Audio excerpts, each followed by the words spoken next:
আমাদের সংগ্রামী সহযোদ্ধারা ভাই এর বুকে তো দিয়ে দেন, এটা দিয়ে দেন। কার হাতে দিবেন ভাই? কেউ একজন একজন করে সামনে দেন ভাই, একজন একজন সামনে দেন।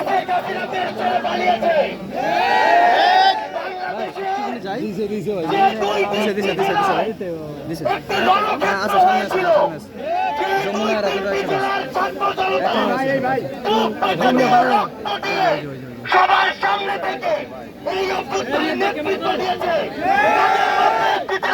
গাজীপুর। এই অভ্যুত্থানের যারা সহযোদ্ধা তারা কখনো জীবন দিতে প্রস্তুত ছিল, এখনো জীবন দিতে প্রস্তুত আছে।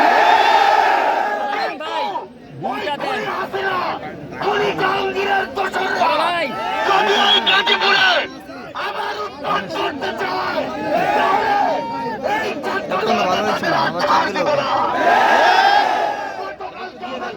এই অনেক সহযোদ্ধাকে তারা রক্তাক্ত করেছে। আমাদের সহযোদ্ধাদের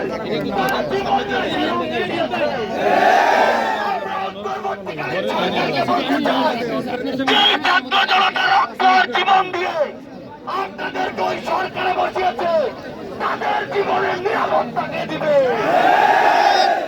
পুলিশ প্রশাসন নতুন করে চেয়ারগুলোতে বসিয়েছে, সেই পুলিশ প্রশাসন এখনো কেন বাংলা সিনেমার পর ওই মুভির পর ঘটনা ঘটার পর রাজপথে আসে?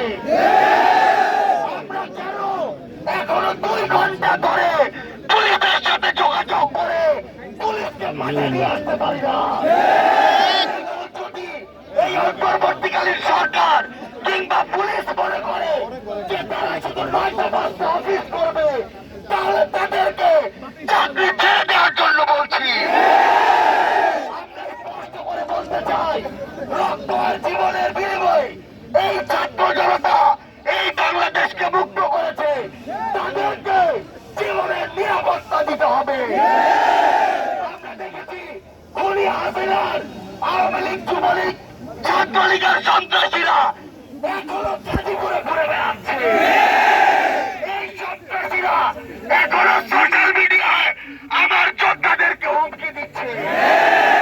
এই অন্তর্বর্তীকালীন সরকার, এই স্বরাষ্ট্র মন্ত্রণালয়, এই পুলিশ, এই ইন্টেলিজেন্স যদি আজকে রাতের মধ্যে গতকালকের হামলার সাথে জড়িত ওই খুনিদেরকে গ্রেফতার না করতে পারে, তাহলে আমাদেরকে তাদের বিপক্ষে দাঁড়িয়ে যেতে হবে। আমরা স্পষ্ট করে বলি, বিগত দিন ধরে আমরা গ্রেফতার খেলা দেখতে পাচ্ছি। গ্রেফতার করে 2 দিন পর আদালতে বিচারক নামের কিছু অকল কুষ্মাণ্ড যারা ওই খুনি হাসিনার দোষর, তারা তাদেরকে জামিন দিয়ে দেয়। আমরা স্পষ্ট করে বলি, ওই হাইকোর্ট, সুপ্রিম কোর্ট থেকে শুরু করে প্রত্যেকটা জেলার যত কোর্ট রয়েছে, এই কোর্টগুলো থেকে ওই খুনির দোষর 5টা অযোগ্যদেরকে এখনই অপসারণ করতে হবে। আমরা এই গাজীপুরে দেখেছি ওই কোর্টগুলোতে টাকার বিনিময়ে, বিভিন্ন রকম উপঢৌকনের বিনিময়ে অনেক দাগি আসামিকে জামিন দিয়ে দেওয়া হয়েছে। আমরা এই গাজীপুরের মাটিতে শুধু স্পষ্ট করে একটা কথা বলি, আজকের পর থেকে যদি আওয়ামী লীগ, যুবলীগ, ছাত্রলীগের কোন ক্যাডার আমার কোন ভাইকে হুমকি দেয়, তারপরের দিন তার স্থান হতে হবে জেলখানায়। আমার কোন ভাইয়ের গায়ে যদি একটা দাগ লাগে আর প্রশাসন যদি সেখানে তার কাজ করতে ব্যর্থ হয়, তবে সেই দাগ প্রশাসনের চেয়ারের পর থেকে লাগবে।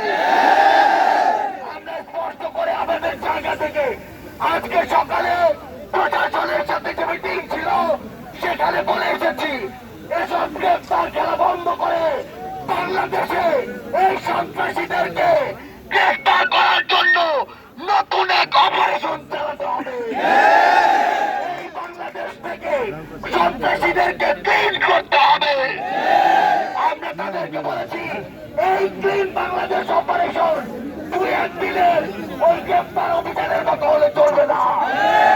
আমরা আগামী কিছুদিনের মধ্যে পুরো বাংলাদেশের সোশ্যাল মিডিয়া থেকে শুরু করে বিভিন্ন জায়গায় গর্ত থেকে বের হয়ে রাজপথে যে সন্ত্রাসীরা মাঝে মাঝে উঁকি দিচ্ছে তাদের সবাইকে জেলখানার ভিতরে দেখতে চাই। একটা জিনিস আমরা এই গাজীপুরের রাজপথ থেকে স্পষ্ট করে বলি, বাংলাদেশের কোথাও আমার কোন সহযোগিতার গায়ে